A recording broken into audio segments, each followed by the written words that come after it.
Brought to you by V-Guard, co-powered by Sensodyne. महायुतीचे पुणे लोकसभेचे उमेदवार मुरली अण्णा मोहोळ हे सध्या लोकसभेमध्ये प्रचार करतायत.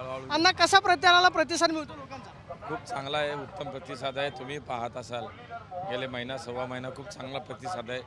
शहरातल्या कुठल्याही भागात जाऊ दे, कुठल्याही स्तरातल्या नागरिकांना भेटू दे, मग अगदी वस्ती विभागापासून ते अगदी बंगलो सोसायटी सगळीकडे खूप चांगला प्रतिसाद आहे.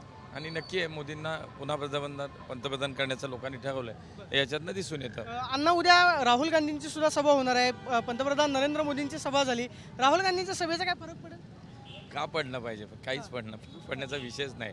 मुळामध्ये मला असं वाटतं की त्यांनी त्यांचं ते काम करत आहे. मला वाटतं राहुल गांधींचं पुण्यात येण्यानं मला काहीही फरक पडत असं वाटत नाही. मुळात मोदीजींच्या सभेचं मैदान आणि हे मैदान हाही विचार बघा, एक वेळेस छोटंसं मैदान घेतलं आहे. हां, आता त्याच्यात मला वाटत नाही पुणेकर हे सुज्ञ आहेत, त्यामुळं राहुल गांधी आले काय आणि गेले काय पुणेकरांना काही फरक पडत नाही. सातत्यानं सांगितलं जातं की ही लढाई पंतप्रधान नरेंद्र मोदी विरुद्ध राहुल गांधी अशी आहे. साहजिक आहे. बघा, ही देशाची निवडणूक आहे.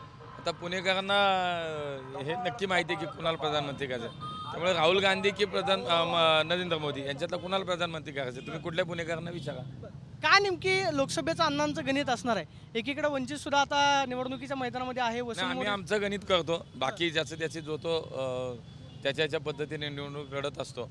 आम्हाला वाटतं मोदीजींनी केलेलं काम मागच्या 5 वर्षात आम्ही केलेलं काम, राज्यातलं आत्ताचं सरकार हे सगळं पाहता लोक विकासाला मत देतात, प्रगतीला मत देतात.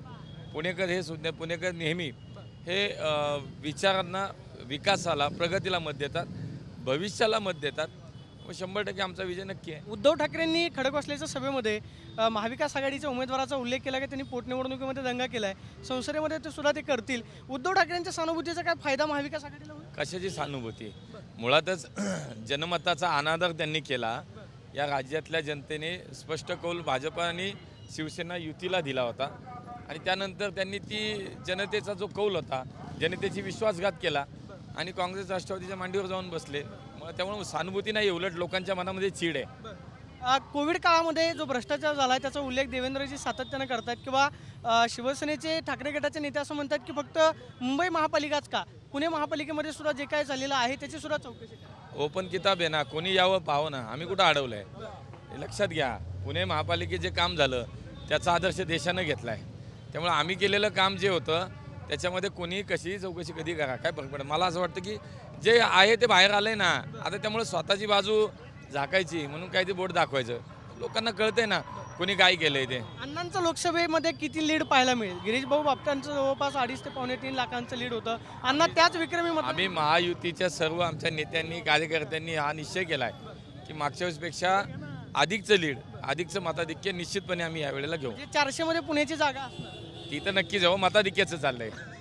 खरं तर आपण पाहतोय की 400 मध्ये पुण्याची जागा असेल आणि विक्रमी मताधिक्याने मी विजय होईल अशी प्रतिक्रिया मुरली अण्णा मोहोळांनी दिल्याचं पाहायला मिळतं. Camera person Tushar Nanareshwari, Pradeep Kapse, TV9 Marathi, Pune. Brought to you by V-Guard, co-powered by Sensodyne.